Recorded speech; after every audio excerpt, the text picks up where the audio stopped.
వచ్చేటప్పుడు లో voice sharing వాయిస్తో వచ్చాను.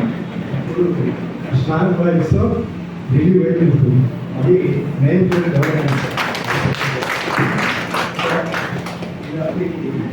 సమావేశానికి అదే ఇచ్చినటువంటి వినోదానికి ఆఫీస్ మరియు వేరే టోటల్గా 130 ఇయర్స్ కుటుంబ సభ్యులకు ఫ్రెండ్స్, అచీవ్మెంట్స్ అఫ్కోర్స్ అందరూ షేర్ చేస్తున్నారు కాబట్టి అచీవ్మెంట్స్ ఇవన్నీ కూడా ఏమి నేను కట్ చేయడం 1 or 2 పాయింట్స్ లేటర్ గురించి షేర్ చేసుకొని చేస్తాను. ఎల్ఐసిలో ఫస్ట్ అపాయింట్మెంట్ వచ్చినప్పుడు నాకు వచ్చినటువంటి అపాయింట్మెంట్ లెటర్లో